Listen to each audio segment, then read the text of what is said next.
I mean, is this credit card? Am I allowed to buy fictional money with my other fictional money? I mean, I don't want to click. I don't. Let me share this tab instead, Click so I it. can click on Click it. this.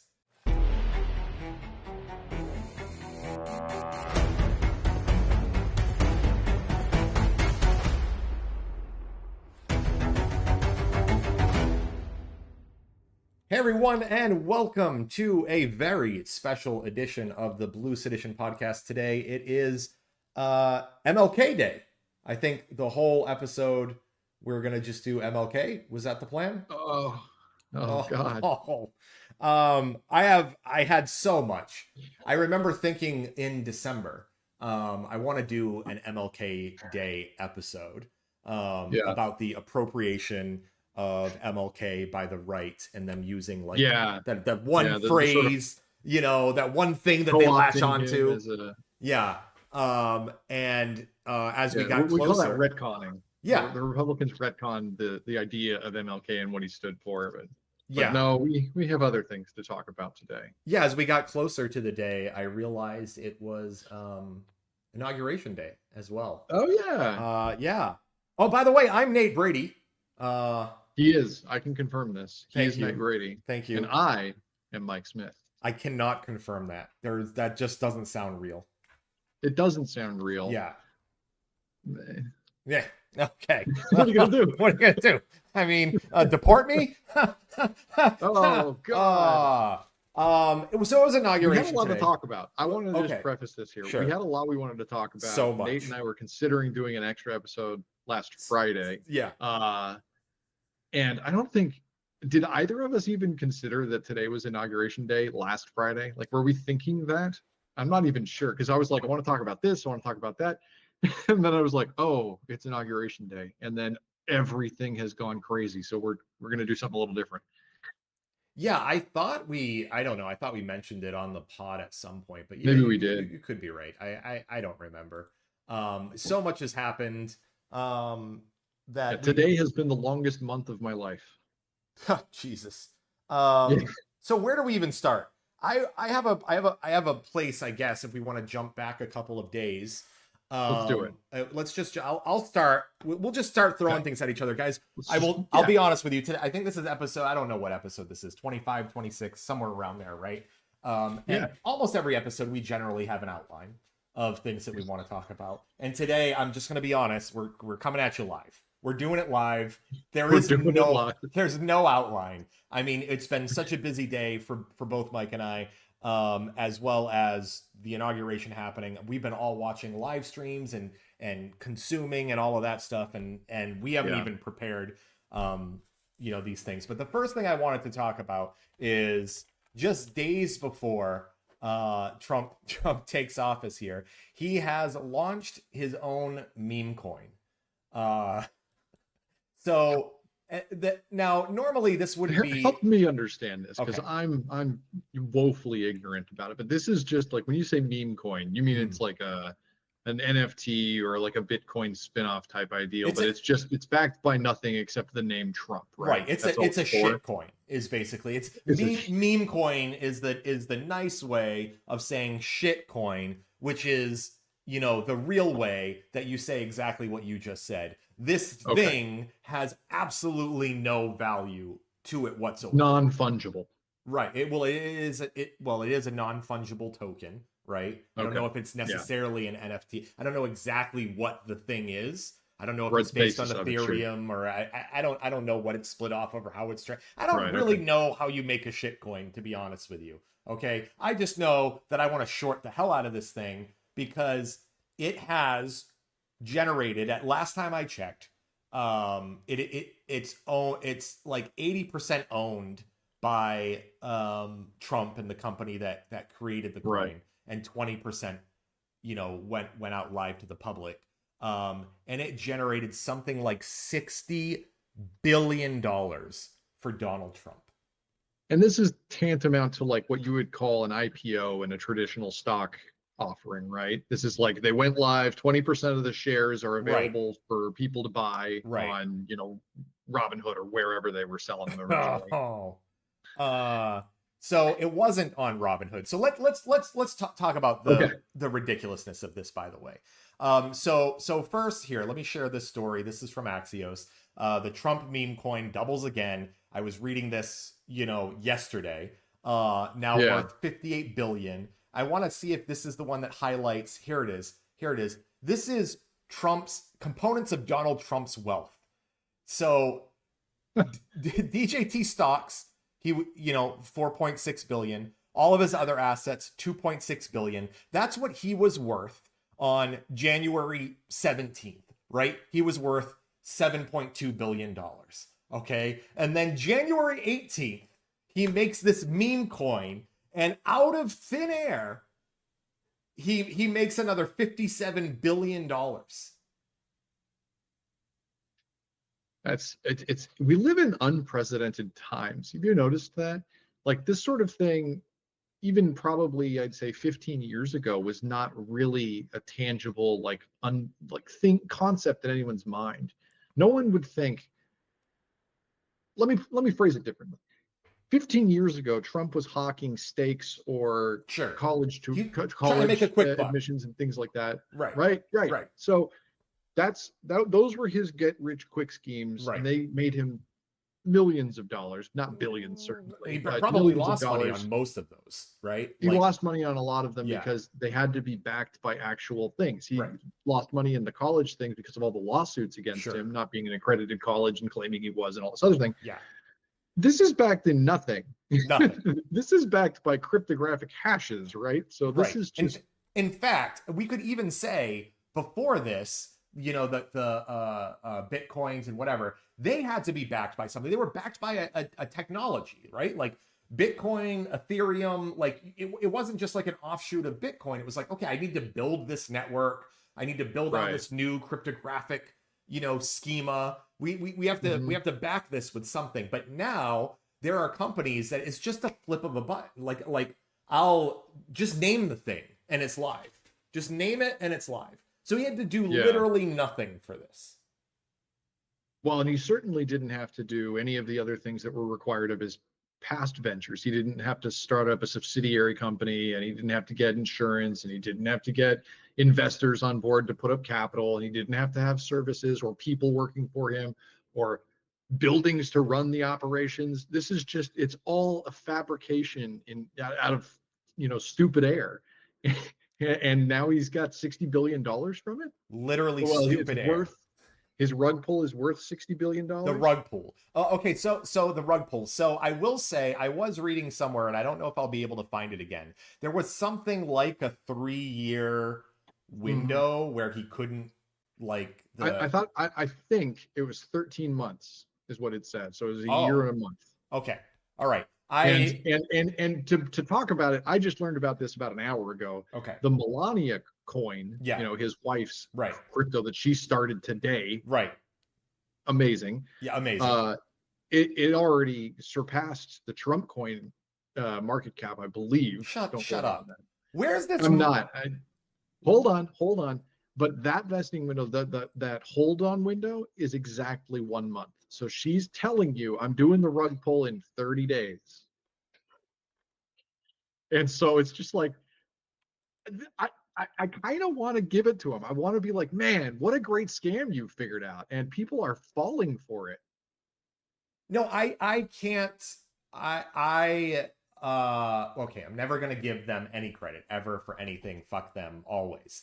What I am going to say though is thank you for taking all of this money away from the Trump support. Where is $60 billion coming from?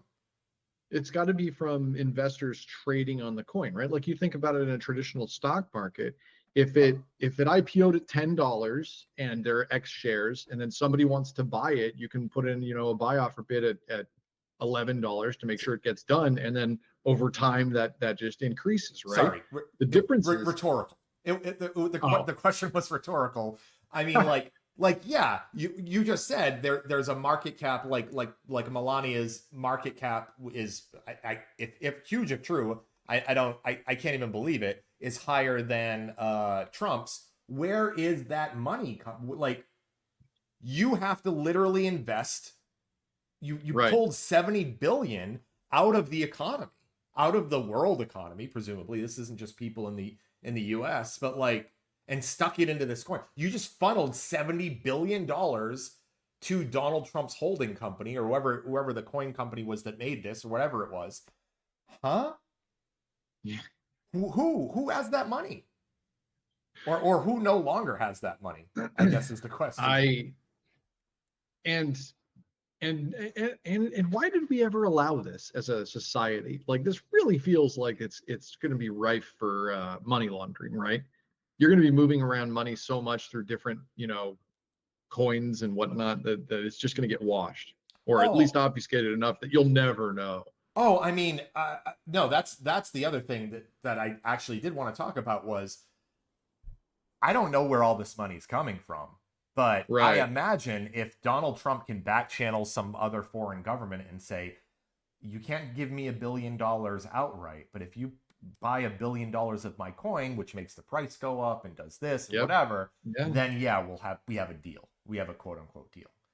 Yeah. No, And I then mean there's going to be a lot of interesting things to keep track of as throughout the Trump presidency, the because it's going to be the back scratchers. It's going to be who gets what, and then you're going to ask why, and you're never going to know. Like you said, it could be just this inflation of this crypto market to the point where he's got assets worth $50 billion.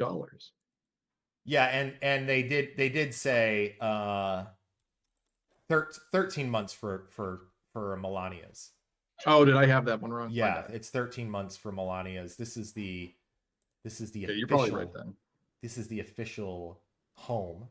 And the fantastic thing is, normally you would have to buy or trade these things with crypto, with other crypto. So you'd already have to Yeah. be like a crypto investor, or you'd have to Okay. be on a crypto exchange to be able Right. to buy these things. But look at this, buy with card. I mean, I mean, is this credit card? Am I allowed to buy fictional money with my other fictional money? I don't want to click. I don't let me share this tab instead Click so I it. can click on Click it. this. Um, Good. yeah, credit card recommend. I can do it Google Pay, Apple Pay, PayPal. I can choose it. Oh man. I can choose whatever I The want. It's on the the Solana mask. network. Okay, that makes sense. Yeah. Yeah. It was written there in the Axios article. Okay. I was going to mention. I forgot. Okay. Man, the mask is coming off about what money is. Like it's hard to argue that money is real in this day and age. I mean, you and I have always argued that money is not real. Money's not Um, real. Money's make believe. It's mind boggling, honestly. And how is this getting around the emoluments clause? Is anyone going to be able to explain that to me? Is it because he's under, investigation from the IRS or whatever what he said last time?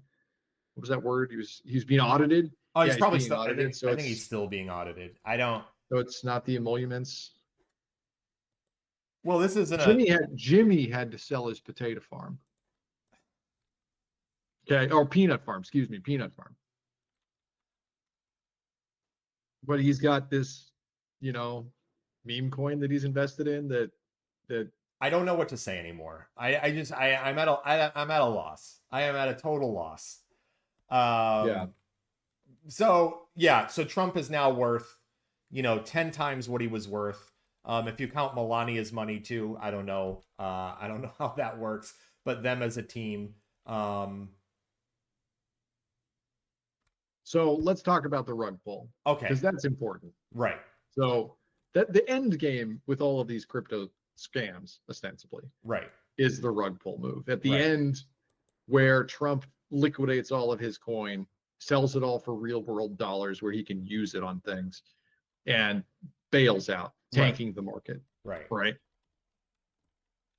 We've seen a lot of crypto scams over the last few years that basically do this exact same model. I think that uh, CoffeeZilla did a great expose on there was a crypto scam that either Jake Paul was running or I should say allegedly, and I'm probably getting the names wrong, but there have been a number that have been coming out, and it's always the same game plan. It's always hype, hype, hype, get people frothing at the mouth over it, work the stock. It's a pump and dump. It's just Right, get it as high right. as possible and pull the rug at the end. You walk out with millions, billions in this case, and some poor schlub who thought he was a super Trump fan in Mississippi lost all his money. Well, he's got a bunch of Trump coin, but it's worth, cents. I do have to say, we've never talked about Haktua. The Haktua girl essentially did that, and this is again allegedly because I don't know the full story behind this, and I as I understand it, supposedly the investment company that she was working with did it. Whatever. Right. But at what point do you put the onus on the investors? There is no way you are buying a Trump coin or a Haktua coin and going, well, this thing, which is backed by nothing and is literally nothing, is an investment for my future. Right. It's not backed by anything substantial. Stocks, at the very least, are based on companies, and companies do things. They make products or sell services. Like Netflix as a company, you're buying a part of the company. Yeah, you're buying ownership of the company. Right, so you have some stake in it with them. You got skin in the game. Right. What are you buying here? You're not buying anything. There's that. Buying nothing. So when we say rug pull, it's literally you're doing the same thing anyway. You, as an investor, you're racing to see, hey, how quickly can I get in and then get out before this thing tanks? Yeah. Right? You're playing chicken. Yeah. And the longer you stay on the road, the more money you make. Right. As long as you swerve. You're playing chicken with the guys that know exactly when the right time to move is. Yeah. And all they're gonna do is continue hyping, and they're gonna say, no, it'll never go down. We're going to the moon, and doing all the Elon terrible, memes, and then one day, rug pull, and it's not worth anything anymore because Trump is out of it, or he died and his kids sold it all off, and then, you know what I mean? It's gonna be. I'm sort of with you though. At a certain point, the onus should be on the investor to decide whether or not these things are worth risking that amount of money. If my son, if he were 17, 18 and he had $10,000 in his savings account and he said, Dad, I lost 10K on Haktua coin, I would be like, well, you're a fucking moron. Like I wouldn't. What am I going to do? I'm not going to help you with a loss. I'm not going to whatever. He would say that. He would definitely say that to his son, and it's amazing. Yeah. I agree. I mean, it's hard. Like there are varying levels of risk that everybody's associated with. Yeah. And we talk stocks a lot. You and I do. And there is that note. There are going to be people who are like in the same sort of like Wall Street bets style of like, man, I rolled the dice on this Trump coin and I put in, my life savings, maybe $100,000 or something. Yeah. And I lost it all. Yeah. And they're going to come back and be like, and now I'm just going to take the $3,800 I have left and I'm going to roll it into the, the Barron coin or whatever the next stupid meme coin will be. And I mean, we made fun of people for doing this with DJT Media. I mean, with that stock, and that was a stock. I mean, they were buying stake in a company, of course, a shit company, and one that really had no intrinsic value underneath it. And people lost a lot of money on that. I don't know what it's doing today now that he's swung back I'm looking at it right now. I mean, it's sitting at about $40. I think its peak was 60 or 65. Okay, so it's had a significant bounce back a little bit while Trump is back in office. Yeah. So listen, it was going down and down and down until about October last year. So once he started showing up in signs that he was going to win the election, DJT started taking off again. But I mean, it was down to $12 a share. So when I normally, I think, we're both kind of the same way. I mean, I'm an empath. You're an empath. I feel bad for people all of the time. And, there are liberals out there that are like, oh, I hope the people that voted for Trump, see their family members deported. And there are people like that, and I am not like that. Like, I don't want that. I don't want people to get hurt. But this is starting to wear really, really thin, isn't Yeah, it? no, yeah. No, what you're talking about, like, is it feels, at least to, I think you and I, it feels like victim blaming, where you're like, the people who are going to get scammed by this, who are obviously, waiting for the rug pull, I want to feel bad for them. I want to understand and be like, man, it seemed like you got scammed and you should have seen that coming, but I'm not gonna dogpile on them after the fact. Yeah, yeah. Okay, we can agree with that. But I will continue the dogpiling a little bit in the same vein while we transition into the inauguration. One of the funniest things that has happened, we haven't even talked about the TikTok ban. So I'm going to tie this in a little bit I with the wanted to TikTok talk ban. about TikTok so much. I know. What I'll tie this in a I little bit, and see then we my can show notes on TikTok from last week, and I just can't do it today. choose your own adventure. So I'll give you some things here. The TikTok ban happened for, all of, 38 minutes or whatever it was. Yeah, And one of the first things that I got to enjoy when TikTok came back was videos of the people who had spent thousands of dollars on plane tickets and hotels to Washington, D.C. for yeah, Trump's inauguration, for only it to be held indoors. man.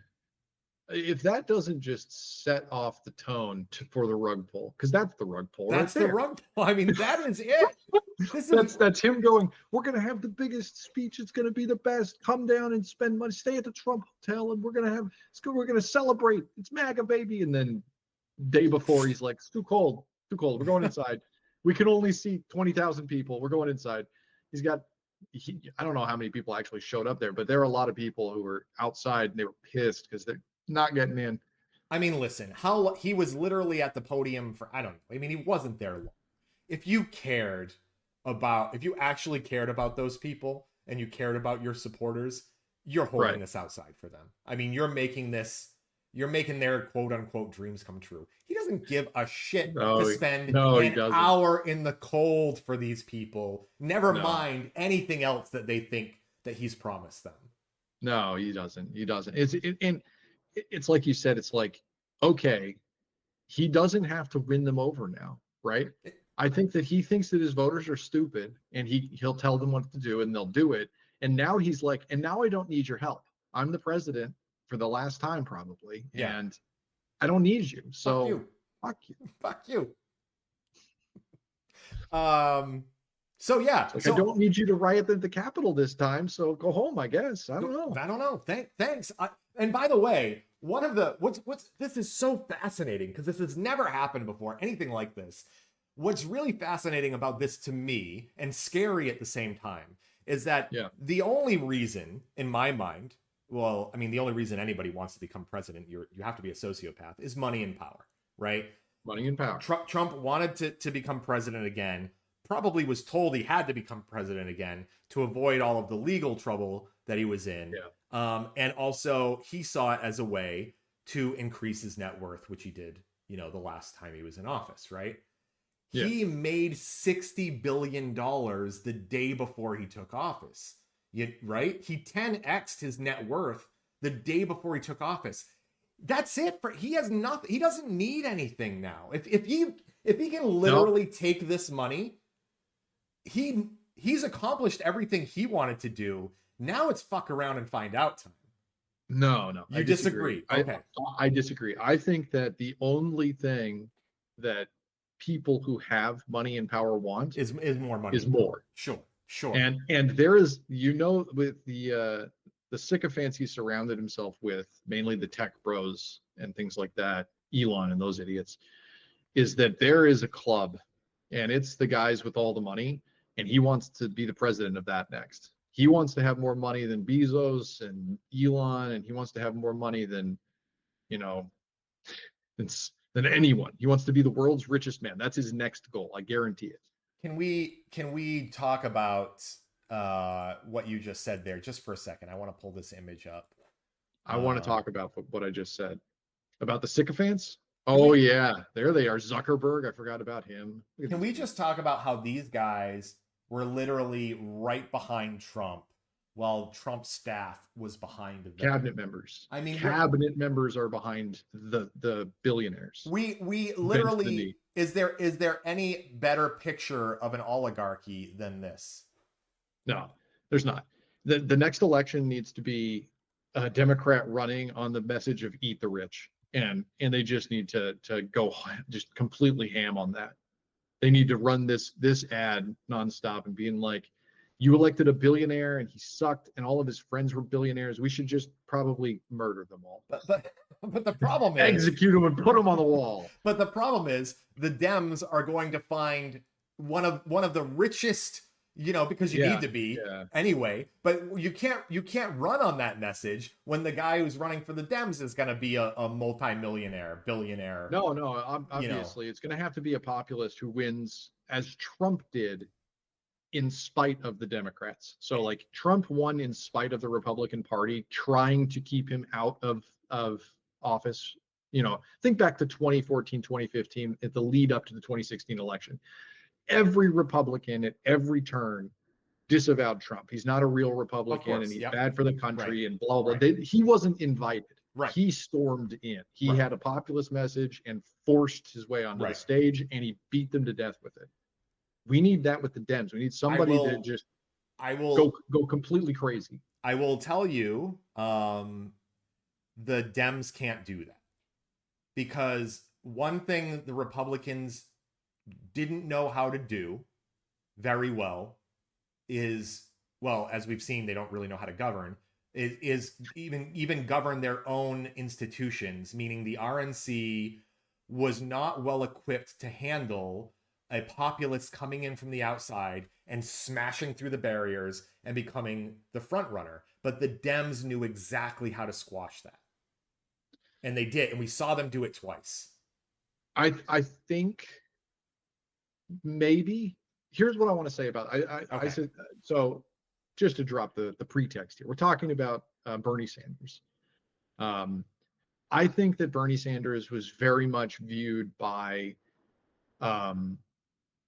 the Democrat Party, but also the voters, as a not really independent person. Like, he's a Democrat. They sort of felt, even though he's an independent, by registration and stuff, I think a lot of Dems just considered him a Dem.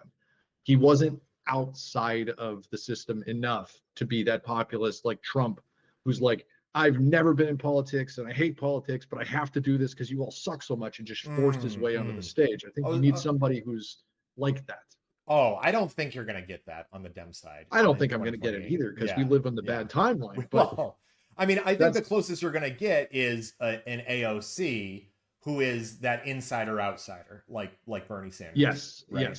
Yes, she'll be like a Bernie Sanders, as sort of like I'm part of the Democrats, but begrudgingly. Yeah, because I have a voice here, but they don't want it. So I don't know. I mean, the Dems will just keep losing, I guess, and they'll be making money. They'll be making money. That's all that matters. Trump vowed to sign 200 executive orders, actions, and proclamations following his address. He's literally doing that right now. He's signing proclamations? He's signing actions, executive orders, and proclamations as we speak. We're probably going to get a full list of what those are tomorrow. The breakdown of his inauguration speech was pretty bleak. Only two genders. President McKinley was the best president. I don't know what he was fucking talking about there. Declaring a national emergency at the border. The Gulf of America. Pretty much pointing to like manifest destiny, like Trump's manifest destiny. Like, we're expanding the United States onto territories that are not the United States to expand on. Right. Yeah, I remember before he would tweeting, or not tweeting, what is it? Socialing, truthing? I don't know what you call them over there, but I don't know what he was posting nonsense about taking over the Panama Canal and also Greenland and also Canada. Yeah. And so, like, Well, those things are all crazy at face value, but I thought his presidency was crazy at face value. So what do I know? Hard to What say. what do you know?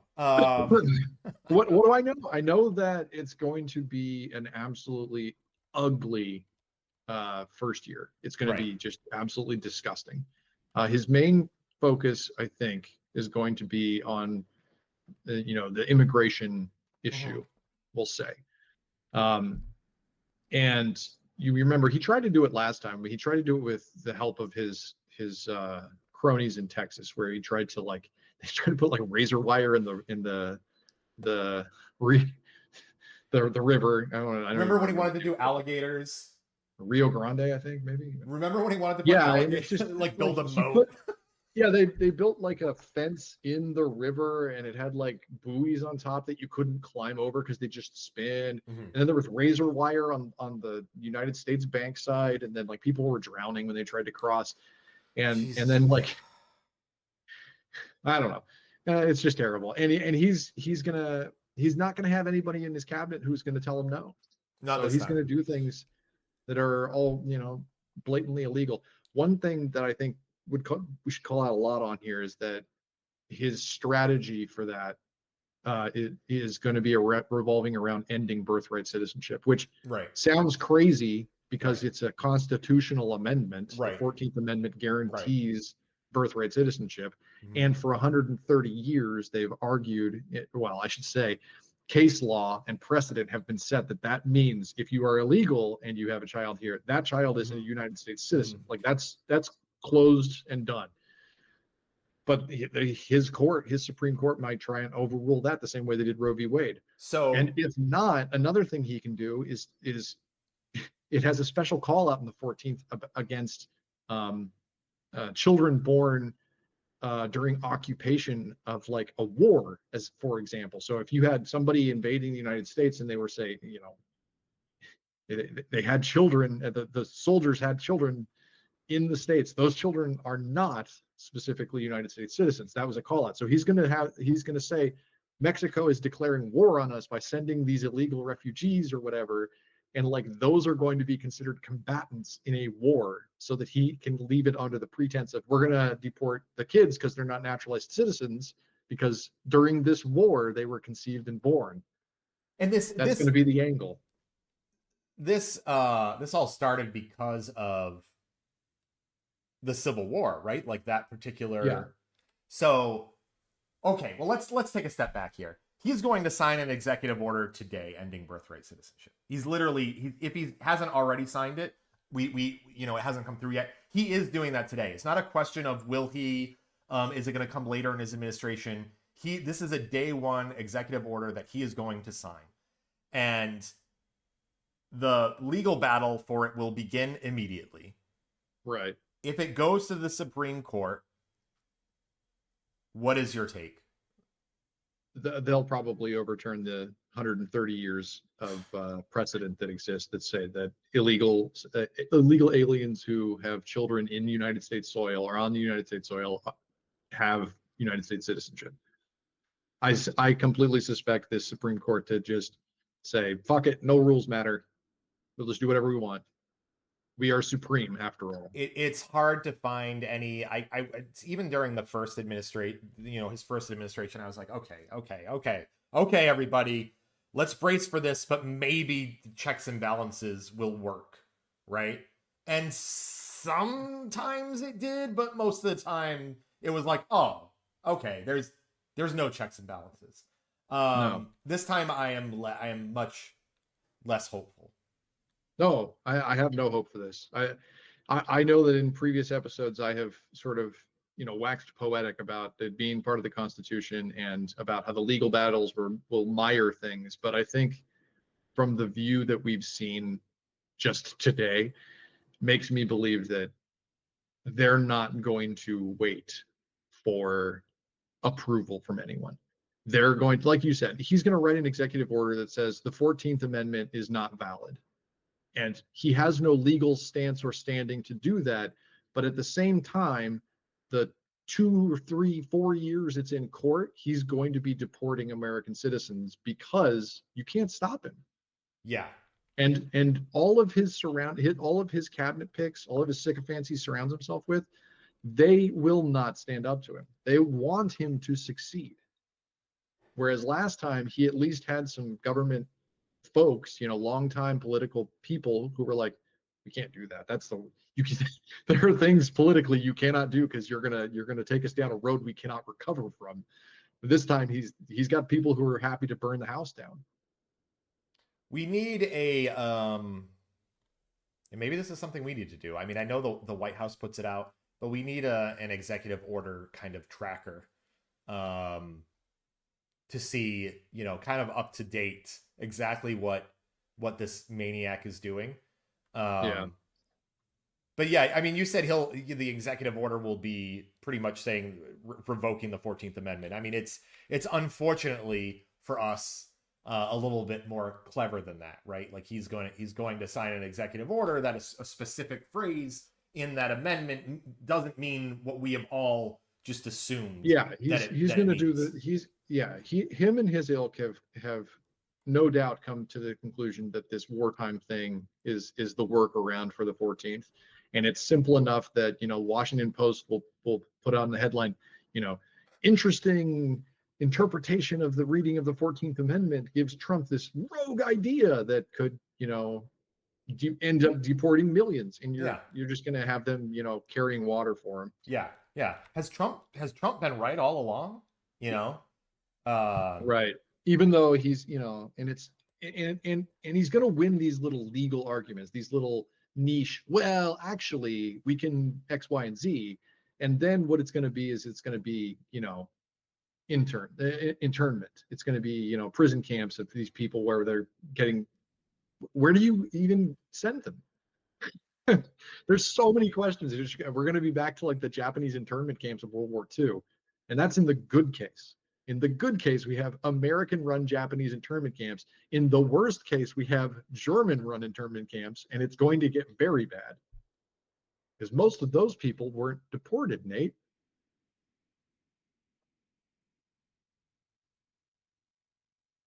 All right, thanks everyone. That's our show. No, I mean, Jesus Christ. I struggle for words. I mean, it's just so horrible. And like I said, this first year is going to be the worst. And this is just, what are you going to do? You can't vote him. You already voted him in. You can't vote him out. We've proven that crimes don't matter. And he's got more money than God now. So what do you do? I don't know. We're going to work on that. Elon Musk did a Nazi salute a couple times during his speech. Yes. So there was that. Here, I'll play that for people that didn't get to see that. I only have I know there's a longer clip where it shows him kind of turning around and doing it again, but we'll just play this one for everybody. Jeez. Yeah, you're good. I mean, what and then right then he turns and around. I just want to say thank you. Well, here to simulate making it happen. We'll just show it again. Thank you. I mean, yeah, I mean, this is just like, this is a visual representation of a dog whistle. He's gonna go. They're gonna ask him. They're gonna be like, "Was that a Nazi salute?" And he's gonna say, "No, that wasn't a Nazi salute." And he's gonna turn to everybody on the right, and he'll go, "Right? Not a Nazi." He'll salute. go. They don't think it was a Nazi salute. They don't think so. Yeah. And then he'll be like, "Okay, buddy. Okay, sure. It was a Nazi salute. Sure." Actually, the news isn't going to talk about it at all. No. The people already defending him are saying it's Asperger's, it's the autism, it's what he was just saying. He was saying, "I love you all from the bottom of my heart, and thanks to all of you," and then the outstretched and then Nazis and then Nazi, yeah. So there's that. Hey, oh my God, how fucking stupid is almost half of this country? There you go. You're gonna like that. We're gonna need more Luigis if we're gonna survive. You get a like as well. You guys got likes live on the air. Those are good comments. Way to go. Good comments. I'll let them know after that they got likes live on the podcast. That's pretty good. Yeah, man. There's gonna be, that's the other thing. I say that this first year is gonna be really like ugly and just a lot of pain and suffering and fear. but it's gonna do some stuff to the people on the left too. I mean, this guy says, we need more Luigis. I guarantee there will be more Luigis There's if he gonna goes be down more this road. Luigi's. Oh yeah. I Yeah, mean, it's the same obvious thing that happens in Gaza and every other place where you murder a kid's parents and claim that you've defeated the terrorists. What do you right. think that kid is going to grow up to be? He's going to hate you. And we just got that. That was one of the things I wanted to cover today to begin with. Anyway, was the ceasefire agreement in Gaza, or rather, the ceasefire agreement in Israel, and just the sort of like what we're learning as this sort of unfurls. And they've released numbers, and they're like the number of Gazan militants, from before uh, uh, basically the war started Uh-huh. to now is the same number. It's the And they've same and killed growing. so many thousands. And it's Yeah. like you said, you're like, you killed two parents, but their family of five now have three who are indoctrinated, part of the Gaza uprising, and they're not going to stop. You can't make allies with bullets. We have to do a whole episode on that. I mean, they're in phase Yeah. one of that ceasefire where there's a release of the 33 Israeli hostages, Right. while Israel they're withdrawing their troops from Gaza. But what kind of a fucking deal is that? Like, here's the hostages back, which, by the way, of course we're for.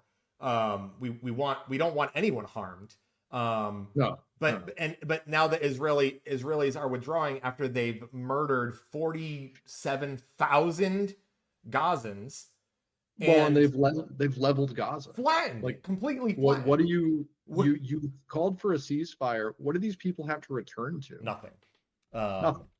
Why would they ever stop fighting? Like, honestly, I don't know why you would take this, other than the fact of, like, you clearly are losing numbers in ways that are not sustainable, right? But you have nothing left to live for. You know what I mean? You spent your life, you built a house, or a home and a family and a community, and it's all gone. Some of your family members are gone. Certainly your living arrangements are completely empty. You have no way to go home. There is no home to go to. And so, like, what do you do now? You're going to try and get a job? Like, what? I mean, I just can't put my head around it, honestly. I haven't sat with that enough to think about, like, what does that mean? And then there's the other side of it, where you see this horrible corporate angle, capitalist angle, where they're saying, well, they're not going to come back to the West Bank because they're not going to allow that, for one. But then for two, they're going to say, well, it's all been leveled anyway. What if we help you by putting in a bunch of expensive hotels and things on the water? The current ambassador, the new ambassador to Israel, doesn't believe there's a West Bank. He doesn't believe in it. He's like, it's all Israel. Yeah. So, I mean, I don't know, man. I am skeptical about this phase 3 of, we scroll down here, stage 3 of the ceasefire is the reconstruction of Gaza. Okay. All right. Yeah, we'll see. Are you actually going to rebuild houses of the people you literally bombed? No, you're not going to. Israel's never going to do that. Also, there's going to be this like it or not, Hamas is the governing body of the people of Gaza, right? And when they do this reconstruction, they're still going to be the leading what do you even call it? Like a political party? Not really. Yeah, like sure. The organization, the government that they have. Sure. Because you've demolished everything. So there's going to be. I mean, if it's not Hamas, it'll be Hamas with a different name. We exactly what we saw in Afghanistan, in Iraq. Yes. When you go in and you create this kind of insane unrest, unless you are willing to completely commit genocide, and completely wipe out the people there, this is what you're in for. The what they've done to their own people, what Israel has done to their own people and their area, the unrest that they've created is going to last everyone's lifetime, once or twice over.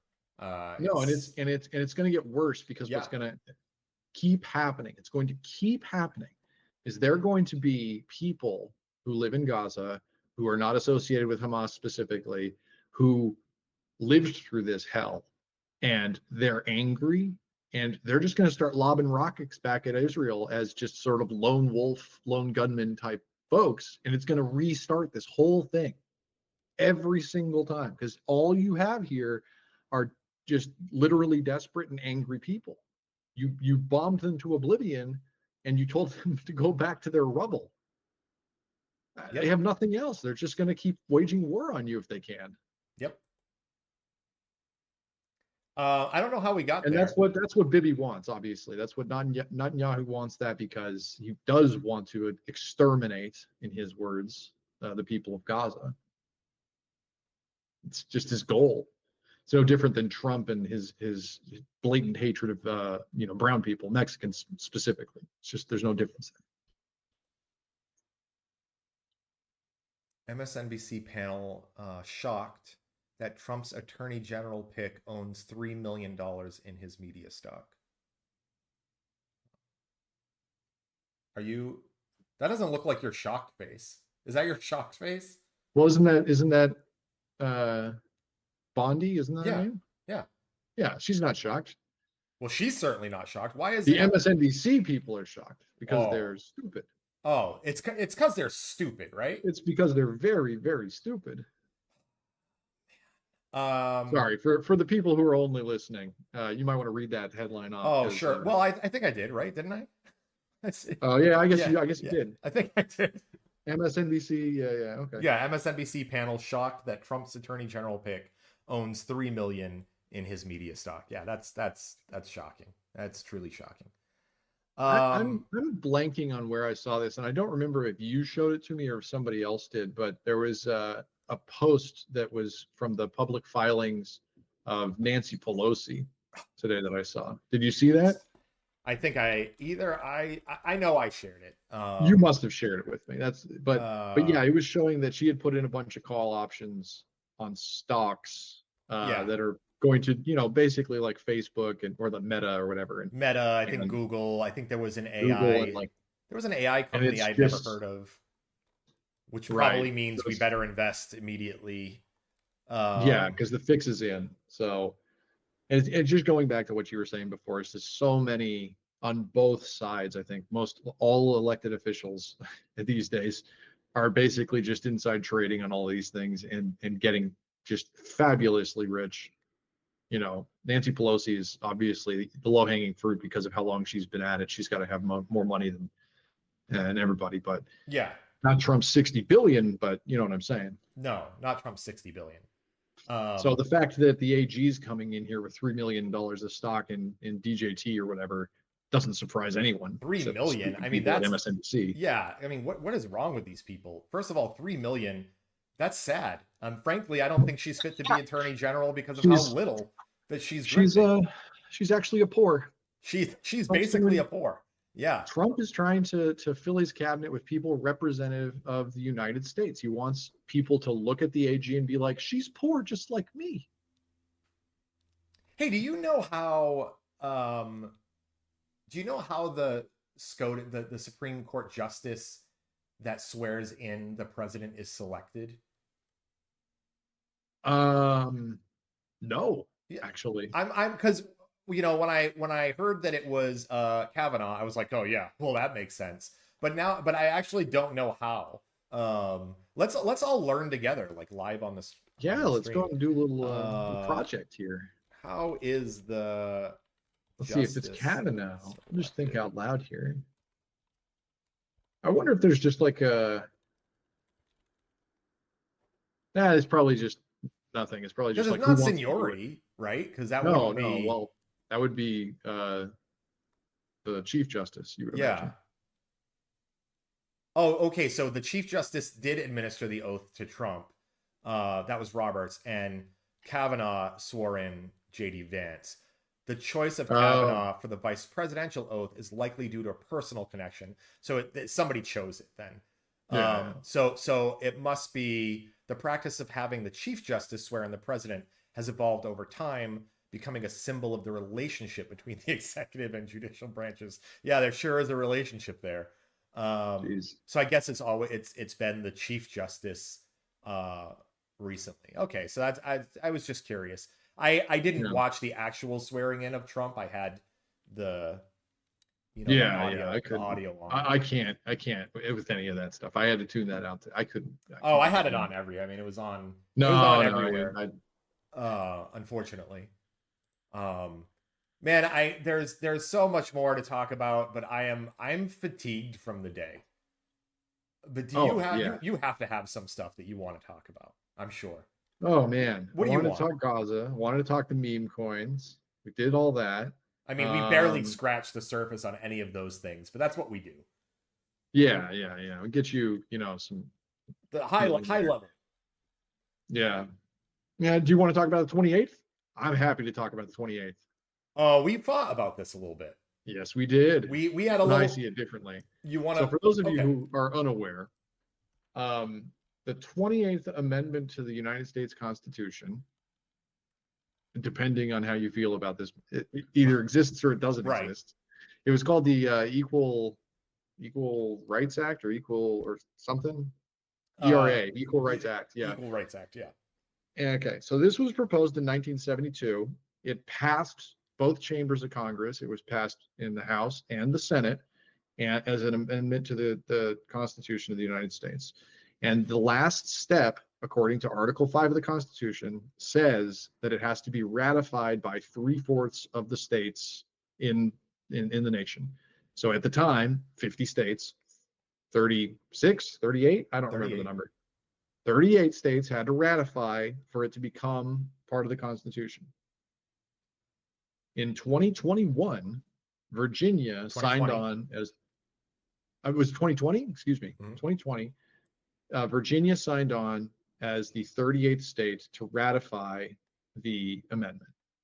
And according to Article 5 of the Constitution, that means that it is a official constitutional amendment, and that because that was the last step in the steps laid out in the Constitution, that's the last step.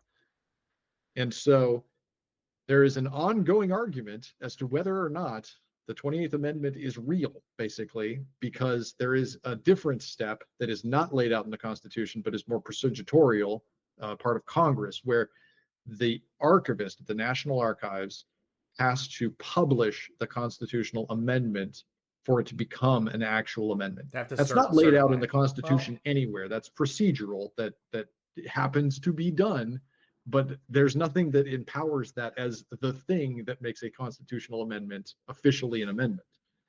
And so there are many people, myself included, who think that the 28th Amendment for the Equal Rights Act is actually the 28th Amendment to the United States Constitution and not should be, but already is. Now, Nate and I have been arguing for days on this, but I find it interesting that Biden came out at the very last minute. I think it was on Friday or Thursday. I don't really remember. And he held a presser where he stated to reporters that he believes that the 28th Amendments to the Constitution is a constitutional amendment, and the archivist should do that publishing, but that he can't enforce that in any way. So but he believes the 28th Amendment is a valid amendment to the United States Constitution. So my argument, like most of my arguments lately against the Dems, have been, why the fuck would you wait until January 17th to come out and say and declare? He declared it. He released an official statement saying he declares the Equal Rights Amendment to be ratified as the 28th Amendment. Right. Yeah. And then was like, deuces. Yeah. And I mean, I think that like at the time, I think that you and I were both upset with the same idea that you're talking about now. Like, why the hell did you wait so long? You could have done this in, 2020 when Virginia signed it as the 38th state. Yeah, and then you could have had, the legal battles that would ensue over that. And be president at the time while those and sway public opinion. That's the important part. That's really important. But the flip side of that is like, well, if you don't do it at all, no one is going to argue that. No lawyer in the country is going to take up a case based on the 28th Amendment, given that no official entity has acknowledged it, right? So the only way for you to actually have the amendment and it to be effective is to challenge in court over that amendment. Like we were talking about the 14th. The 14th Amendment has been around for 130 years and it's been tried and now challenged in court.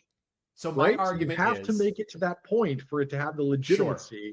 And my argument is you had a better chance of this standing if he had done this on January 22nd, Yeah, I agree. 2020, whatever. Well, actually, Trump was still president. So January 22nd, 2021. Yeah. 2021. Right. Yeah. So yeah, you would add a better shot. Now, no shot. No shot.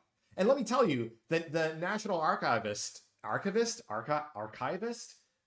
only ever read that. I say archivist, yeah. Okay.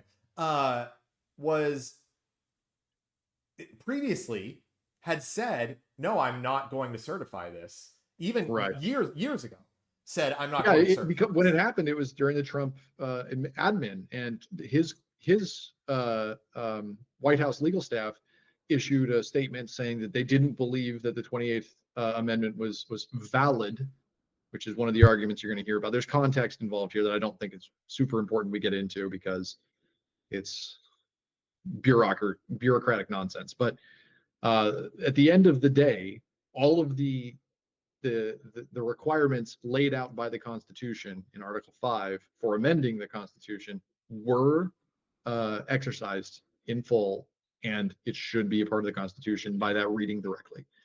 The archivist says, no, there were extra things involved. I'm not publishing that because it's not valid to the framing of the way that the amendment was supposed to be ratified by the states by a certain amount of time. Doesn't really matter because the states still ratified it. It's gonna matter. The Constitution doesn't say anything about a time limit on these things. So yeah, I want to take that legal side. I'm with you. I want this to happen, right? Yeah. But what's first of all, what's really interesting is the archivist is the first woman archivist in the history. So that's some additional context. During her appointment in 2022, she did say, she was asked about this, and she said she would not certify it, and she's wouldn't publish it. Yeah, she's held to that. So good luck. I mean, this is gonna go all the way to the Supreme Court, and no, sorry, it's just not gonna happen. I don't know. I'm really, really curious to see. I can't wait for the Legal Eagle video that goes over this because I really am interested. I tried to lay this out as fairly as I could, just my understanding of it. And like I said, there's no procedure after the states ratify the proposed amendment. That's the last step.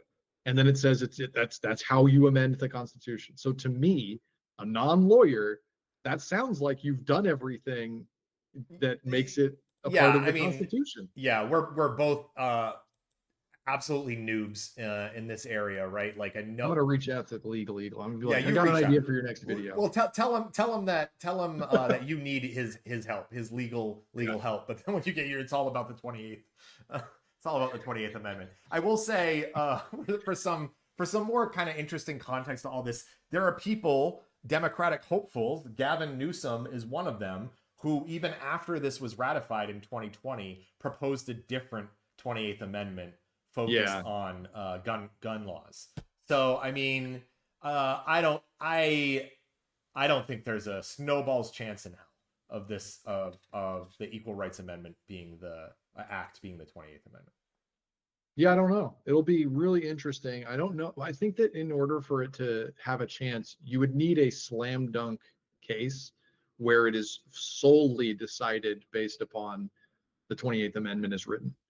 So you'd have to have somebody violating the rights of a woman that would otherwise not have happened to a man, and you need to just slam dunk it and just say we're running this case on nothing but the 28th Amendment. Well, it's abortion rights. I mean, it's right there, and it's right there for you, and it's gonna get struck. It's gonna go poorly. I don't know.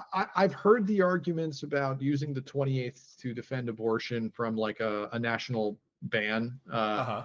But I don't see the legal, like, I don't see the legal trapeze that lawyers would see that make that possible. But because as written, I don't really see how you can say that abortion is a right that should be equal under the law. Like, Oh, I okay. don't see that. So then we had this argument too, and and my point being then, okay, fine, fantastic, congratulations, it's the 28th Amendment. Tell me what Right. changes in America today.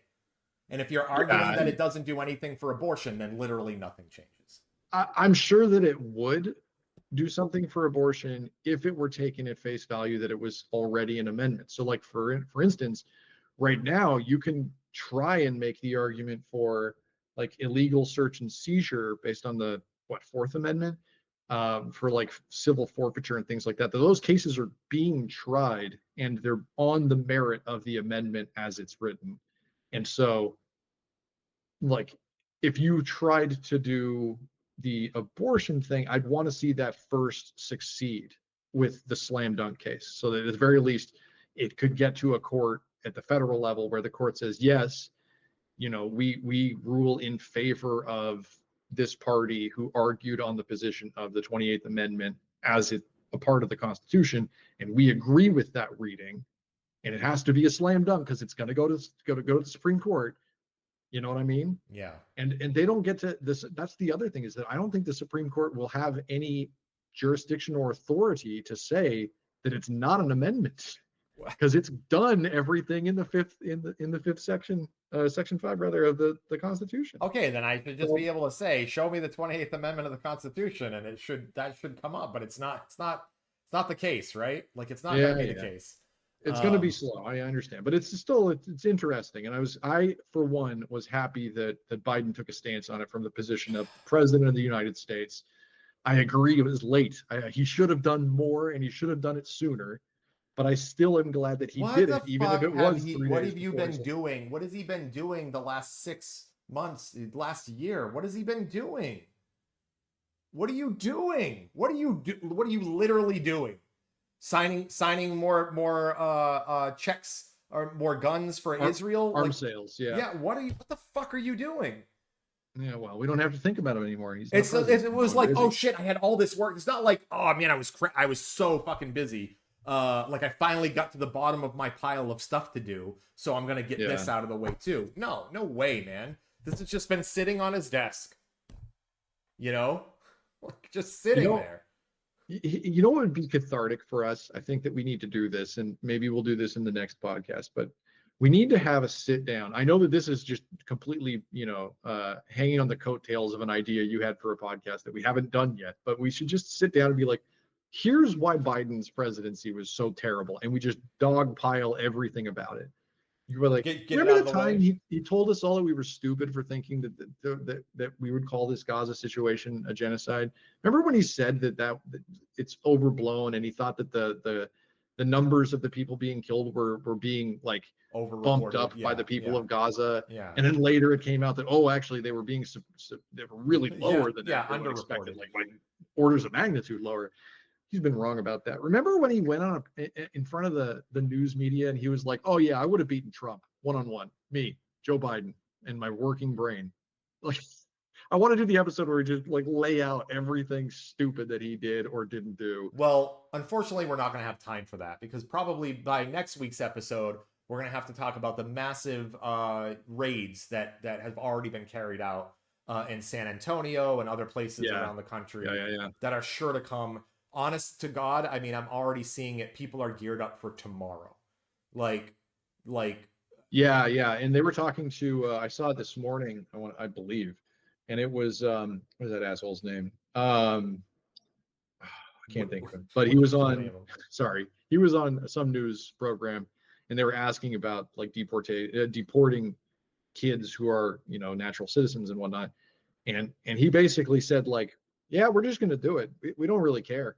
Like, he didn't say it in such words, but it was basically like, yeah, we're going to have to we're going to make camps, and we're going to put the people in them, the bad people. He used the phrase bad people. I did remember that. And he's like, we're going to put them in camps, then we're going to deport them. And he said they're going to rely a lot on the sheriffs, because those are We talked you about know. that in one of our episodes Yeah. recently. So, and I agree. You're going to see it probably starting. You're going to see it in Texas. I will That's tell. and like I'm going to tell like people right now. I mean, we already know this. First of all, crime has been down in the United States, frankly, right? Like crime has been trending um in a positive direction somewhat. yeah, Crime is going to go up and it's going to go way up. And there's going to be so many reasons for that. I mean, first of all, just inflation isn't going to get any better. The cost of your goods aren't going to get any better. All that stuff. and they're not Housing is going focused to get on that. worse, and they're not focused on that. But the other No. thing is, the kind of thing, I've joked in the past. Well, this part isn't a joke. That first and second generation immigrants are commit fewer crimes than U.S. citizens do. And when you remove Right. those people from the population, not only are you going to create chaos in those communities, and because of that, crime is going to go up, but then also just per capita, by the definition of being per capita, crime automatically goes up when you remove the least criminal of a population and pluck them Yeah. right out of that population. Right. Yeah. No, and you make a great point there. Uh, Man, things are going to be so bad. Um, but it made me think too, because we had our episode where we talked about the proposed immigration thing or the Trump admin. And I think that given just the bald facedness that they've approached today and how they're going to go about doing it, it makes me worry about like an extension of those groups. I mean, imagine that obviously if you're a kid, and you're living in America, you don't know that you're an American citizen or not really. Like you don't think about that. You're thinking No, about playing no. your video games and going to My school. 6-year-old barely knows what the United States is.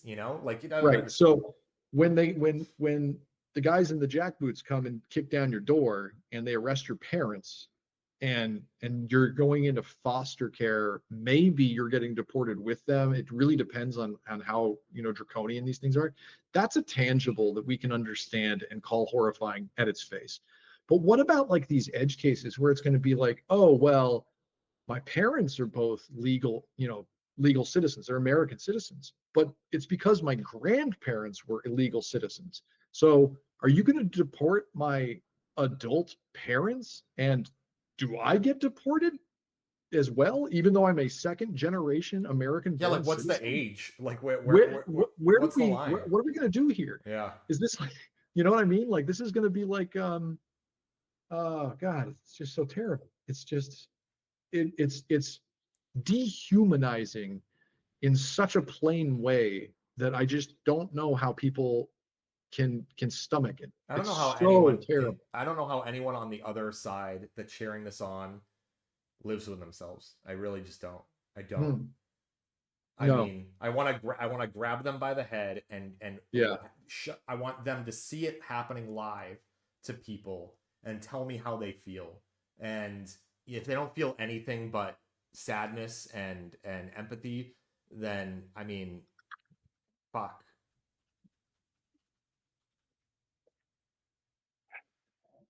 So the one good piece of news about this whole thing. Is he dead? What did you just look up? No, Is he? not yet. Oh, No, all he's right. not done yet. Okay. But I had to look it up for it. Is that Elon Musk was born in Pretoria, South Africa. Yeah. So there's still a chance that he could be deported too. Okay. Yeah, I know Elon Musk was born in South Africa. Why is he an American citizen? Yeah, that seems like a reasonable question.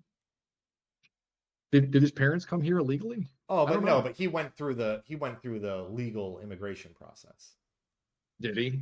Well, Did he? no, he Can I was. see it in long form? Can I see his I mean, he birth eventually certificate? did probably, but he was an illegal working in the United States for a while. But don't worry, Yeah. he won't be punished for that. No, Um, of course not. They never mean them. okay, I'm running out of air. I'm like a fucking whoopee cushion that is just farted it all out. I'm just I'm done. I'm done for today. There is going to be lots of pain and horror to talk about over Man, this is gonna be a hell of a ride. Are we gonna do this for Yeah, 4 years?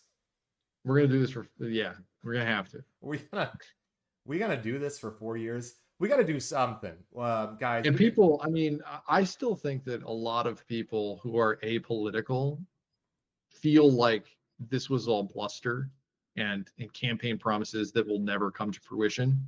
And I really cannot tell you in any more uncertain terms that no, they're going to come, they're going to kick in your door, and they're going to deport, jail and deport you.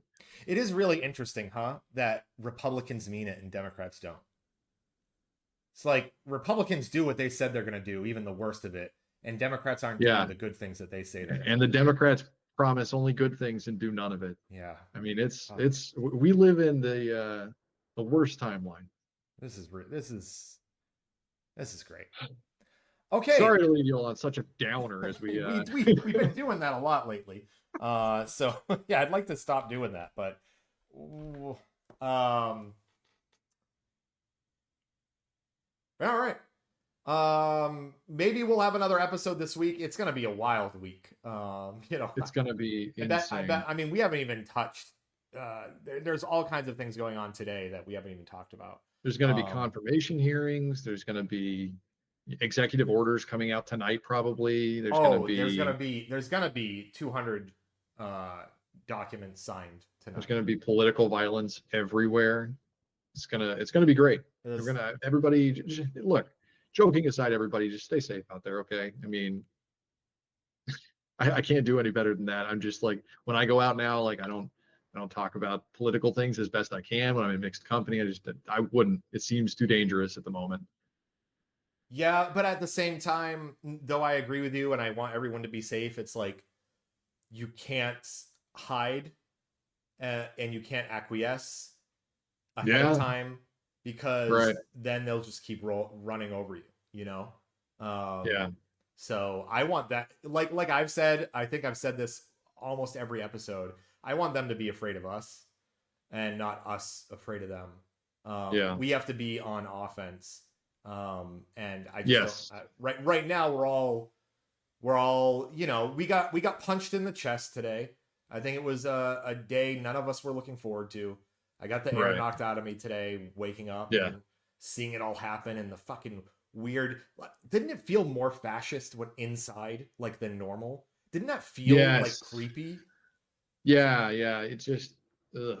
Like, especially with Elon doing the orchestra and the music and the fucking creepy. It felt very like churchy, like ceremonial, kind of like. We knew that it was going to be that way, though. I remember Trump's first term; he was always upset that he didn't have like a military parade like all of the dictators have, and he didn't have like them, dressed up in all the colors and things, and hoisting the flag and doing the twirling and junk. And this time around, he doesn't have the people around him who are like, that's kind of a bad look. A lot of the Hitler did that, and and all these other dictators. And he's like, I don't care. I really want that. I want people to do the Hitler thing for me. And this time around, he's going to have like Stephen Miller at his side. And he's going to be like, yeah, that sounds good. Let's do that. You want to get a Nazi rally going? Let's do that. And Barron looked interestingly creepy today too. But you know what was funny about Barron? I know exactly what was interesting about Barron. I'd love for you to bring it up if you can. No, I don't think I'm gonna. I definitely don't think I'm gonna be saying the same thing as you. Okay. Give me this one. Well, no, this wasn't. I found it interesting. It looked. I saw a scene, and I had just turned back to the video, and I was watching the end of Trump's speech. I think it was the end of Trump's speech, and Barron seemed to me like the only one that shook Biden's hand. Like Trump didn't. Oh, really? And then Barron was like, got over there and shook his hand and was like, so for a second he looked like a normal human being, and not the future governor of Mars. It was very interesting.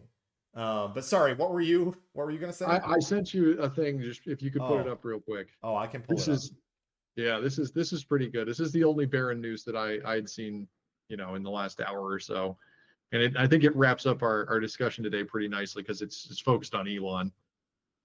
So Barron's standing next to Elon, and Elon's like cheering really loud, and Barron's got this face on. I'm like, this fucking guy.